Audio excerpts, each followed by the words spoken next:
Halo teman-teman semua. Selamat datang di Petok, Legenda Nusantara.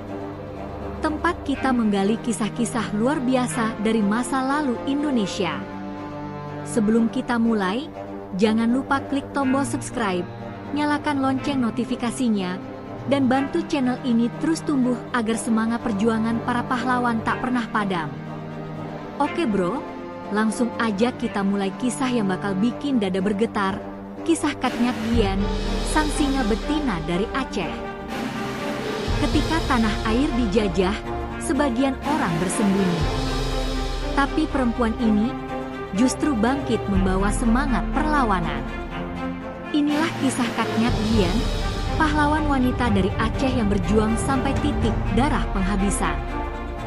Perempuan yang tak gentar pada peluru, tak tunduk pada penjajahan. Hujan rintik turun di tanah Aceh. Tahun 1873 menjadi saksi ketika pasukan Belanda mulai menyerang Kesultanan Aceh. Di antara gemuruh meriam, seorang perempuan muda menatap jauh ke arah medan perang. Dialah Katnyak Dian, istri dari Teku Cek Ibrahim Lamna, seorang pejuang gagah yang berperang melawan penjajah. Bang, kalau suatu saat abang gugur, aku akan lanjutkan perjuangan ini, ucap Dian lirih sambil menatap wajah suaminya yang berlumur lumpur. Teku Ibrahim tersenyum lembut, Dian, perjuangan ini bukan tentang kita, tapi tentang Aceh, tentang anak cucu kita nanti. Hari berganti, perang semakin menjadi.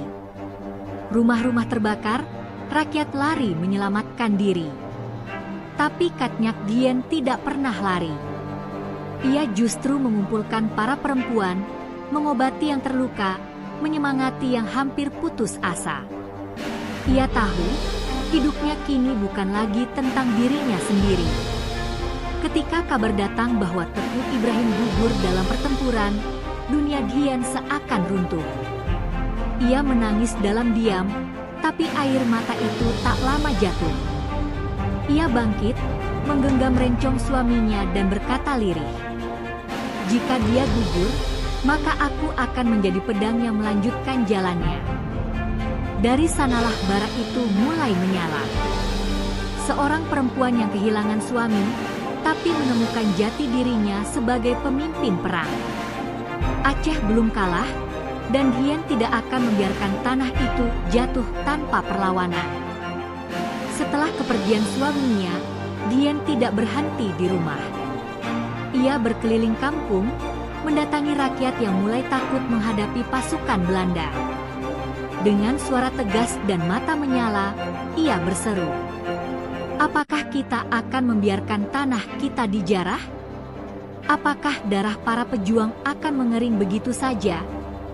Orang-orang terdiam, tapi api kecil mulai tumbuh di dada mereka. Dian menjadi simbol kekuatan. Ia bukan sekadar istri pahlawan, tapi pemimpin yang membawa semangat baru. Di bawah panji perjuangannya, lahirlah pasukan baru, pasukan yang dipimpin oleh perempuan dengan semangat luar biasa. Suatu malam di tengah hutan, ia berdiri di depan para prajuritnya. "Jika kalian takut mati, ingatlah, lebih hina hidup dijajah daripada gugur dalam perjuangan," katanya lantang. Seorang pemuda muda gemetar sambil memegang senjata, berkata, "Tapi, Kat, Belanda punya senjata api. Kita cuma punya rencong." Dian menatapnya tajam. Rencong di tangan yang berani lebih berharga dari meriam di tangan pengecut. Kata-kata itu membakar semangat mereka. Mereka menyerang pos-pos Belanda di malam hari, membuat pasukan lawan kewalahan. Kabar tentang Katnyak Dian menyebar ke seluruh Aceh. Ia bukan sekadar pejuang, ia menjadi legenda hidup. Tapi perjuangan itu juga membuat Belanda semakin marah. Mereka memburu Dian seperti memburu hantu di hutan Aceh. Namun, setiap kali mereka datang, Dian selalu satu langkah di depan. Perjuangan panjang mempertemukan Dian dengan seorang pejuang bernama Teku Umar. Ia adalah pria pemberani, cerdas, dan penuh siasat. Dalam pertemuan pertama mereka, Dian berkata dingin, "Jika kau berjuang untuk nama, tinggalkan aku. Tapi jika kau berjuang untuk Aceh, aku akan berdiri di sisimu." Teku Umar menatap dalam, lalu tersenyum kecil. "Aku tak butuh nama, Kat. Aku hanya ingin melihat tanah ini bebas." Sejak saat itu, mereka berjuang bersama, bukan hanya sebagai pasangan, tapi juga dua jiwa yang menyatu dalam medan perang. Mereka menyusun strategi, menipu pasukan Belanda dengan tipu muslihat cerdas. Pernah suatu ketika Teku Umar pura-pura bergabung dengan Belanda untuk mendapatkan senjata, lalu membawa semua persenjataan itu kembali kepada pasukan Aceh. Dian tertawa kecil ketika Umar kembali ke hutan. "Kau gila, Umar. Tapi gila yang mencintai tanah air," balas Umar sambil memeluknya erat. Namun kebahagiaan itu tak lama. Teku Umar gugur dalam pertempuran besar. Dan seperti dulu, Dian kembali kehilangan belahan jiwanya. Ia menatap tubuh Umar yang terbujur, suaranya bergetar. "Sekali lagi, Allah mengambil orang yang kucintai. Tapi aku tahu, perjuangan ini belum selesai." Dari luka yang dalam, Dian kembali berdiri. Ia tidak menyerah. Ia melanjutkan perjuangan Teku Umar, kali ini sendirian. Tahun demi tahun berlalu. Katnyak Dian semakin tua, tubuhnya mulai lemah, matanya mulai rabun. Tapi semangatnya tak pernah padam. Ia tetap memimpin dari balik hutan, meski dengan napas tersengal. "Selama aku masih bisa berdiri, aku tidak akan menyerah," katanya pada anak buahnya. Namun penderitaan mulai datang. Persediaan makanan habis, penyakit menyerang, dan pasukannya semakin sedikit. Belanda terus mengepung. "Kat, mungkin sudah waktunya kita menyerah," bisik salah satu pengikutnya. Dian menatapnya tajam, "Jangan pernah bicara menyerah di depanku." Malam itu, ia berdoa dalam gelap. "Ya Allah, kalau Engkau ingin aku kalah, biarlah tubuhku yang jatuh. Tapi jangan biarkan semangat ini padam." Akhirnya, karena tak tega melihat pemimpin mereka menderita, salah satu anak buahnya melapor ke Belanda. Ketika pasukan penjajah datang, mereka menemukan Dian dalam kondisi lemah, tapi matanya tetap tajam, menatap tanpa takut. Belanda menangkapnya, tapi tidak pernah bisa menaklukkan hatinya. Katnyak Dian dibawa ke Sumedang, jauh dari tanah kelahirannya. Ia hidup dalam pengasingan, sakit-sakitan, tapi setiap orang yang datang menemuinya selalu pulang dengan semangat baru. "Kat, apakah kau masih marah pada Belanda?" tanya seorang perempuan muda. Dian tersenyum samar. "Aku tidak marah pada mereka. Aku hanya sedih, karena banyak dari kita lupa bagaimana rasanya berjuang." Ia wafat dalam kesederhanaan, tapi namanya tak pernah mati. Dari Aceh sampai seluruh Nusantara, semangatnya jadi api yang menyalakan jiwa bangsa ini. Perempuan ini tak hanya melawan penjajahan, tapi juga melawan ketakutan, ujar seorang saksi sejarah. Kini, setiap kali angin laut Aceh berhembus, seakan membawa suara lirih. Jangan biarkan semangatku padam, karena Indonesia belum selesai berjuang. Sumedang, Jawa Barat. Udara pagi terasa dingin, tapi di dalam gubuk sederhana itu, seorang perempuan tua duduk bersila dengan mata menatap jauh. Dialah Katnyak Dian, perempuan yang dulu mengguncang Belanda di medan perang Aceh. Kini, tubuhnya rapuh, rambutnya memutih, tapi tatapan matanya tetap menyala. Ia menggenggam tasbih, bibirnya bergetar lirih. "Ya Allah, aku sudah jauh dari tanahku, tapi jangan jauhkan aku dari semangat perjuangan itu. Seorang perempuan muda bernama Ibu Rangkayo, yang ditugaskan merawatnya, menatap dengan rasa hormat. "Kat, mengapa kau masih berdoa setiap malam padahal kau tahu tak akan kembali ke Aceh?" tanyanya pelan. Dian tersenyum samar. "Nak, perjuangan tidak selalu tentang pedang dan peluru. Kadang, perjuangan itu adalah menjaga api agar tidak padam meski dalam gelap." Hari-hari di pengasingan berjalan sepi. Belanda sengaja menyembunyikan identitas Dian agar rakyat Aceh tak tahu ia masih hidup. Tapi siapa bisa mematikan legenda? Suara tentang Katnyak Dian yang masih hidup beredar diam-diam dari mulut ke mulut. Orang-orang datang diam-diam hanya untuk melihat wajahnya, mencium tangannya, dan meminta restu. "Kat, apakah kau menyesal telah melawan Belanda?" tanya seorang prajurit muda yang datang sembunyi-sembunyi. Dian menatapnya dalam. "Menyesal? Tidak, Nak. Aku hanya menyesal karena masih banyak yang belum berani melawan." Malam itu, ia memandang bintang. Suaranya pelan, tapi penuh makna. "Mereka boleh membuang tubuhku ke ujung negeri, tapi semangatku akan tetap menyala di tanah Aceh." Sore itu, angin bertiup lembut dari arah barat. Di tangan Dian, selembar kertas lusuh terbentang. Ia menulis perlahan meski jarinya gemetar. Itu bukan surat untuk Belanda, bukan juga untuk pemerintah.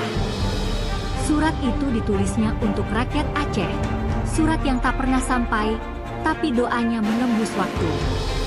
"Untuk anak-anakku di tanah Aceh, jangan pernah biarkan api jihad itu padam. Kalian boleh kalah hari ini, tapi jangan mati semangatnya. Karena penjajahan yang sesungguhnya bukan datang dari luar, tapi dari hati yang takut."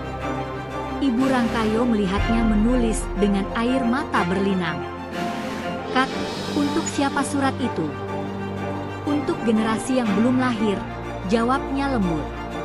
"Mungkin mereka tak akan mengenalku, tapi semoga mereka mengenal semangatku." Ketika malam datang, Dian memeluk surat itu dan menatap langit.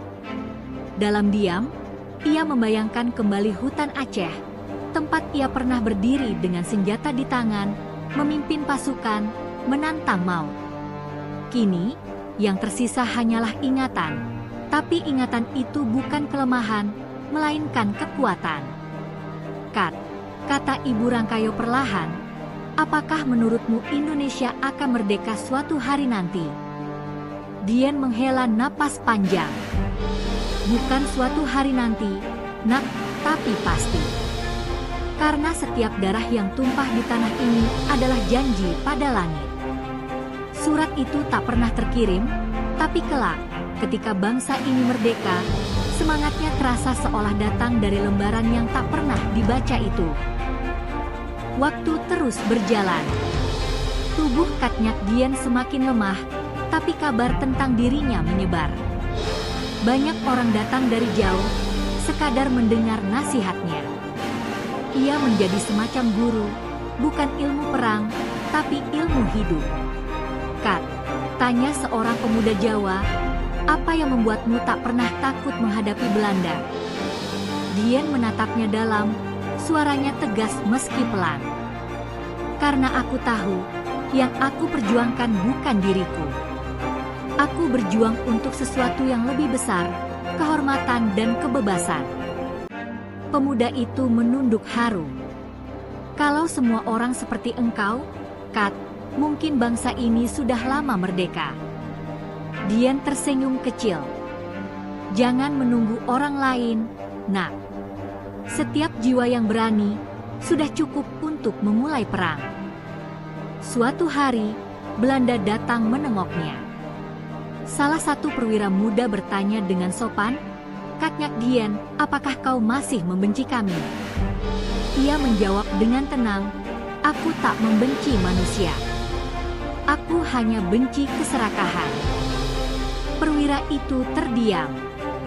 Ia menunduk hormat, seolah berhadapan bukan dengan tawanan, tapi dengan ratu.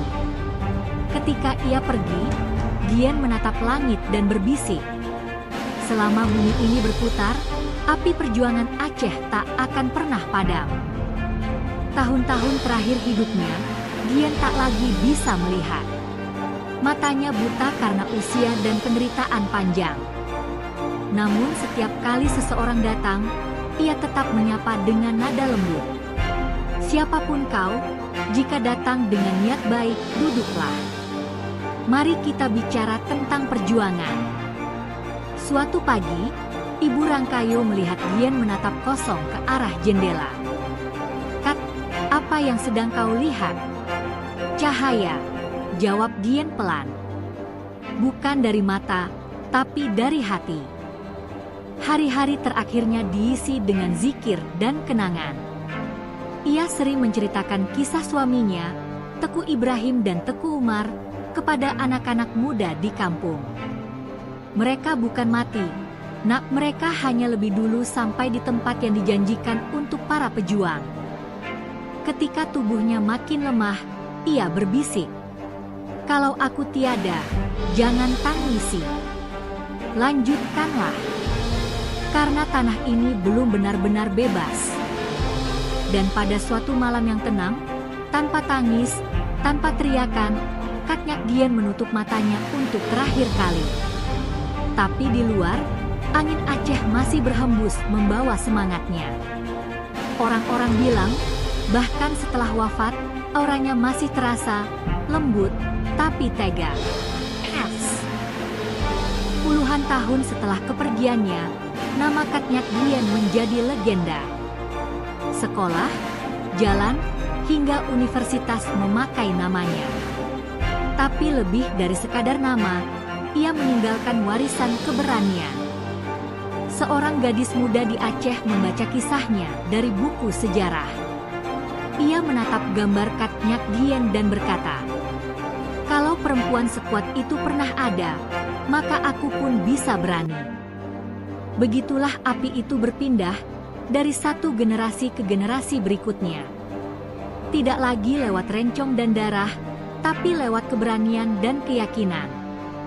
Kak Nyak Dian telah menunjukkan bahwa perempuan bukan hanya pelengkap perjuangan, tapi tiang utama bangsa. "Kat," kata seorang guru sejarah di kelas, "adalah lambang cinta yang tak kalah oleh perang." Seorang murid bertanya, "Cinta kepada siapa, Pak?" Sang guru tersenyum, "Cinta kepada tanah air, Nak. Dan cinta seperti itu, abadi." Kini, setiap kali kita menyebut namanya, semesta seolah bergetar mengingatkan. Dulu, di tanah Aceh, pernah ada seorang perempuan yang menolak tunduk bahkan ketika dunia memaksanya untuk menyerah. Itulah kisah Kak Nyak Dian, perempuan besi dari Aceh yang berjuang sampai akhir hayatnya. Kalau kamu terinspirasi dengan kisah ini, jangan lupa tekan like, subscribe, dan bagikan video ini biar semakin banyak orang tahu bahwa dari tangan-tangan perempuan Indonesia, lahir keberanian yang luar biasa.